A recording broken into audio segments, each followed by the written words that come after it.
people said Larry Bird was like the GOAT. And then in those comment sections, people was like, yo, you got to check out the Magic making it case. So we're about to see. Man, he played with Kareem, so I don't know. Let's get it. The size of the court and the lack of pads or helmets give fans the most... All right, we're skipping the intro. We've seen this intro like 3 times. Let's get it. Their answer. Others might have their own personal stance, but acknowledge 1 or 2 alternatives. But I believe that there's much more nuance to the question of greatness and more answers to it than you might think. By my count, there are 8... All right, we're going. Let's get it. ...of all time.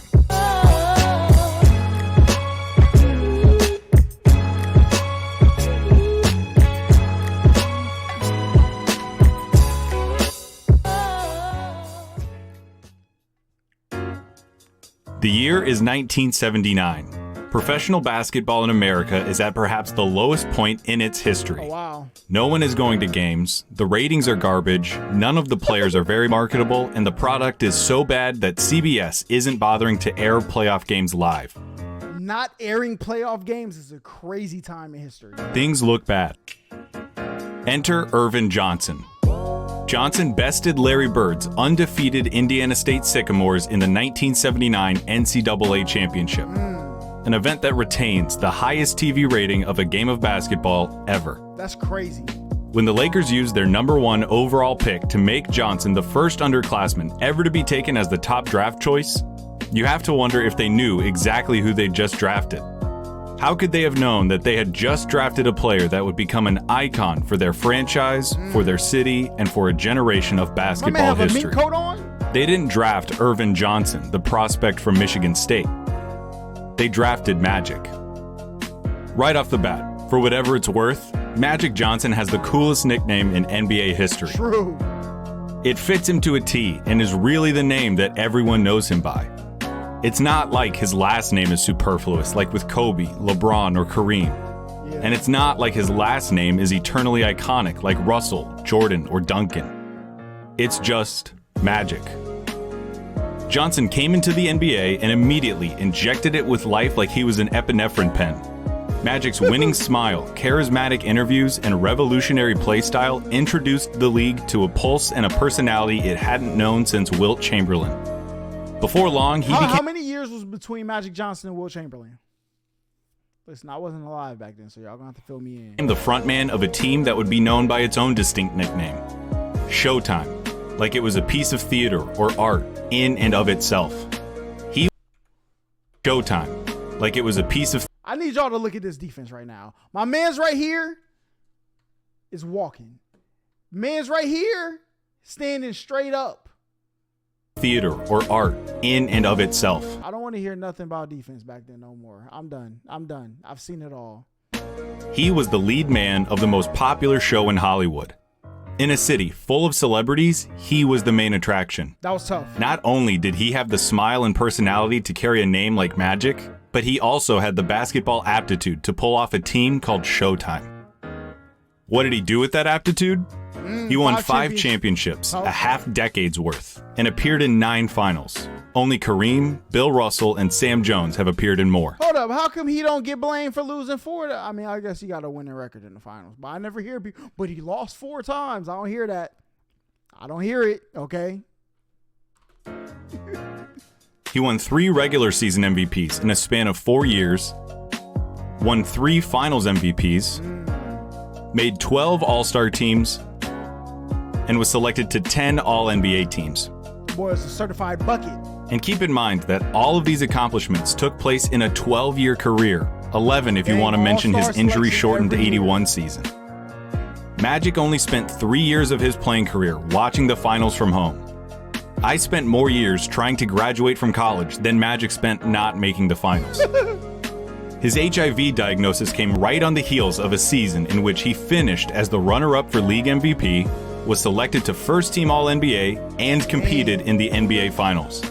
It is not hyperbole or exaggeration to say that Magic's career was cut short while he was still 90% as good as he'd ever been. That's crazy. Those 12 years were enough of a basketball pedigree, though, that even now, some 30 years later, he is still universally considered the greatest point guard of all time. A fact made both impressive and unfortunate considering how much more he had to give.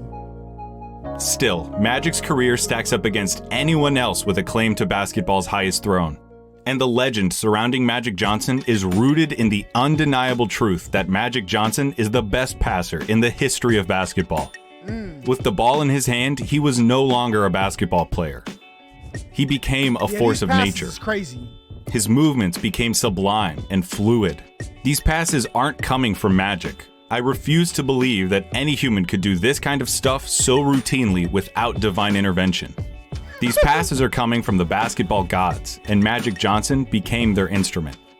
To convince you, I shouldn't need to show you anything other than his ability, but the stats bear it out. Magic has the highest assist per game average ever, and also has the most assists in NBA playoff history. Magic's skills extended beyond just passing though.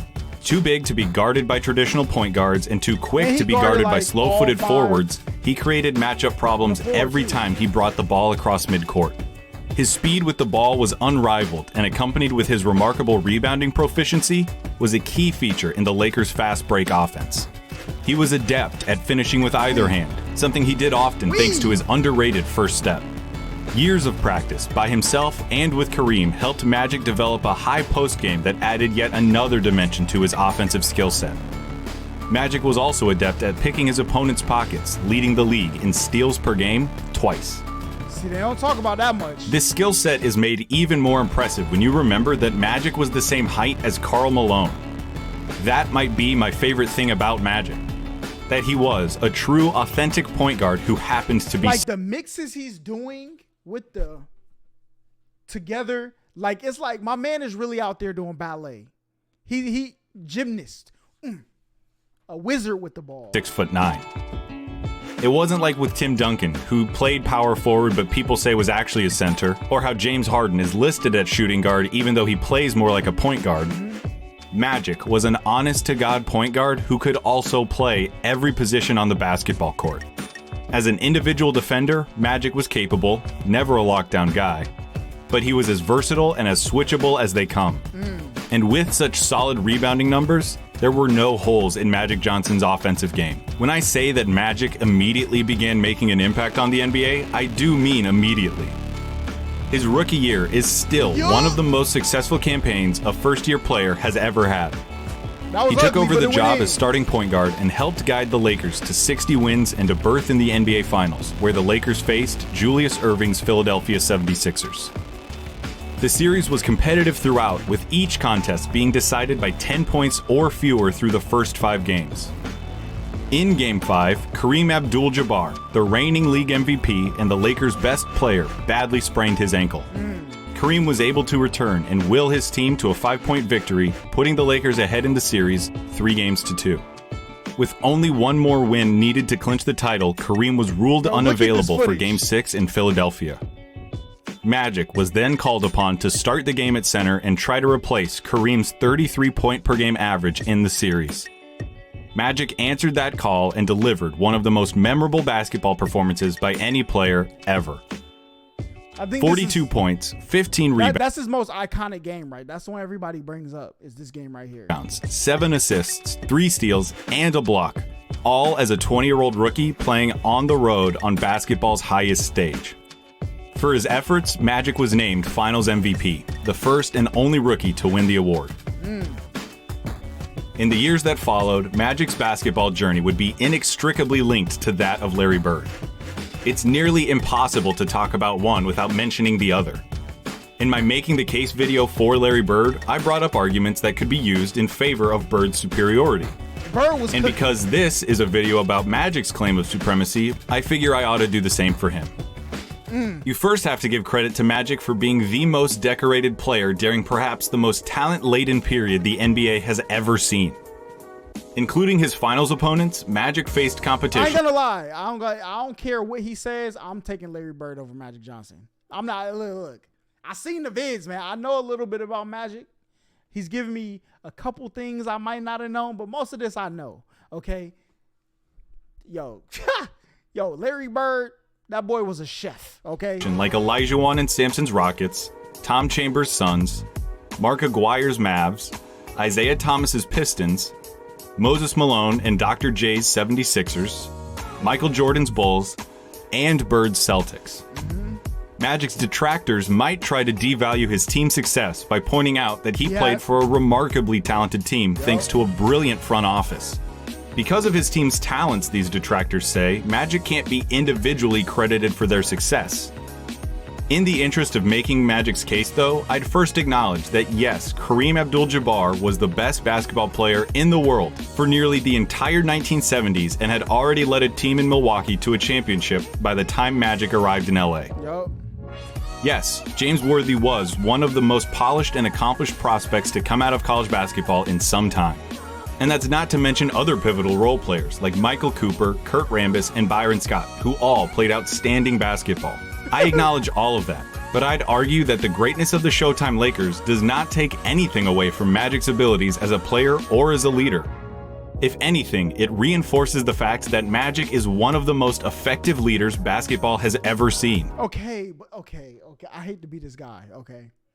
But to be an assist leader per game, the people got to make the shots, right? The spacing got to be there. If you're playing with this cast of people who, here you go, oof, you know what I'm saying? And they making them, you know what I'm saying? Like, that speaks to the players you're playing with too.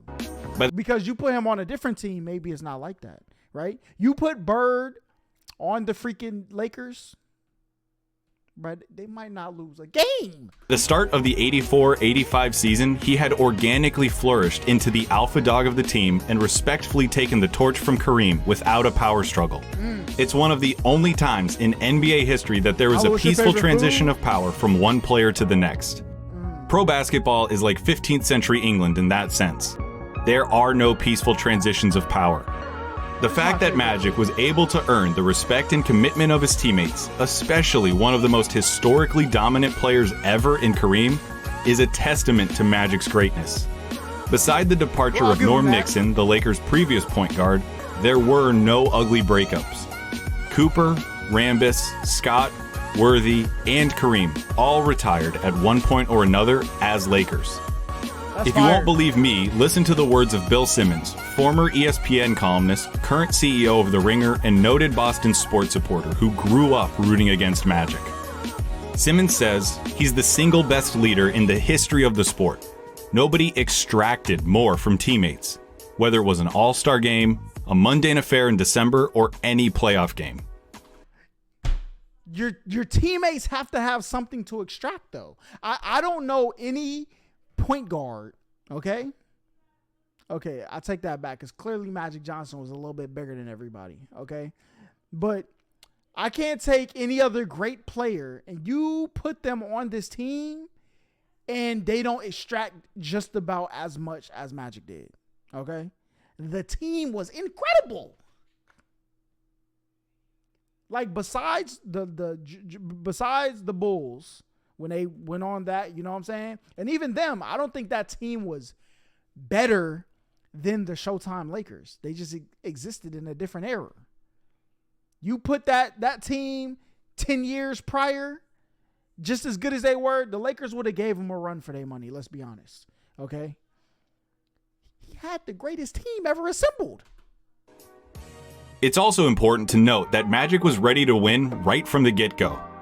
Like I said earlier, he won Finals MVP as a rookie and finished as the runner-up for regular season MVP in his final full year. He was cooking. Unlike nearly every other player who's ever laced him up, there was never a year where Magic's productivity dropped below his eye-popping, jaw-dropping standards. 12 years of Magic Johnson means 12 years of top-shelf, undeniable, incomparable greatness. Magic's critics might... the passing ability, we got to give him to him. We have to give... The passing ability was elite, okay? Top shelf, undeniable, incomparable greatness. Magic's critics might say that he didn't score enough, that his defense was too suspect to be considered the greatest, or that his play wouldn't translate into the league today. To all of that, I'd argue that one of the best things about basketball is how many different ways there are to win. You can be a 6'3" sharpshooter like Steph Curry and revolutionize the game, a 7'1" behemoth like Shaq who dominates the league, or anything in between. There are so many viable ways to play the game that have all resulted in championships, MVPs, and the like. Magic's playstyle allowed him to control the game with a vice grip and tailor it to his specific brand of basketball. What's a player supposed to do when it comes to how the game might evolve in the future? When people talk about the way Magic played, they sometimes talk about it almost like it's a kind of historical casualty. That bewilders me. What Magic did worked really well. Why should he have done anything different? Magic changed the NBA for the better. He was the first positionless player, someone who broke the mold and opened the basketball-watching public's eyes to the possibilities of letting great players do what they're great at, rather than just fulfilling the traditional roles of their size or position. As the game evolves more and more into a positionless sport, Magic's influence and value only become more and more apparent. His Showtime Lakers also became one of the first teams to make the game of basketball aesthetic. The speed, athleticism, and skill we all enjoy today is due in part to Showtime and Magic Johnson. In my video about Larry Bird, I gave him a lot of credit for saving the NBA, and deservedly so.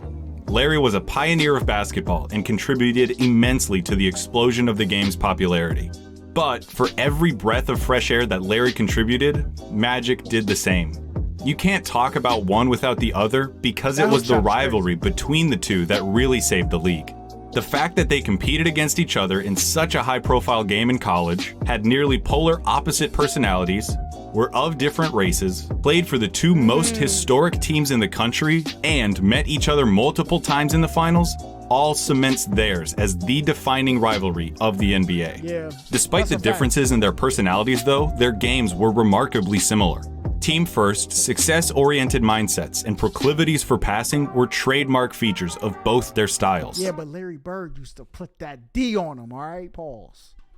Those styles met 3 times in the finals, each in legendary fashion. Magic would have the last laugh, though, with 2 championship series wins against Bird. By the time the 1987 finals, their last series against each other, rolled around, Magic had developed a killer instinct and flair for the dramatic matched only by his rival. In Game 4 of the series, with the Lakers leading 2-1, Magic all but iced the series with the most legendary shot of his career. Down 1 with seconds left in a raucous Boston Garden, Magic ripped the heart out of every Celtics fan with his baby sky hook.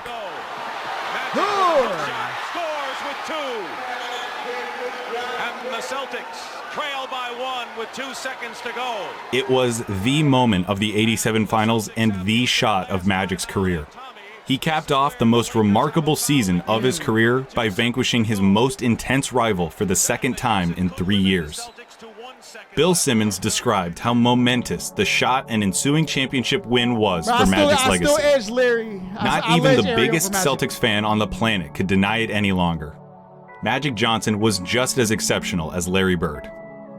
This point is echoed by Bird himself in a clip I'll leave you with. I would say this: if he was just as exceptional as Larry Bird, but had a better team, that means Larry Bird was better. That's all I gotta say, man. You know what I'm saying? After the game, Bird remarked how impressed he was with Magic's performance and ability as a basketball player. It's only an 11-second clip, but there's a moment in it that just strikes me. There's a split second where you can see the disbelief in Larry's eyes as he tries to come to terms with the fact that the game, and likely the series, is over. In that second, you can almost see him ponder all of the work he put in during the season. All the games he played and the shots he took, all in the hopes of getting a chance to beat his old rival. And then he has to reconcile the fact that that old rival got the better of him, plain and simple. Bird wasn't alone in having to reconcile being beaten by Magic Johnson. Magic still maintains the highest win percentage for a career in NBA history. It's the same thing countless players and coaches had to come to terms with during EARVIN Magic Johnson's 12 magical years with the Los Angeles Lakers. Here's Bird, summing it all up with a look. Magic's just a great basketball player. He's the best I've ever seen, you know. Unbelievable. I don't know what to say. That's crazy. Hey, banger. But I give it to Larry Bird. You know what I'm saying? Magic definitely top 10. But I got Larry Bird over Magic. And however I end up ranking it, He had the best team, bro. Like, come on. All right? Listen, you give any great player that Lakers team, and they're coming out about the same, okay? That's what I got to say.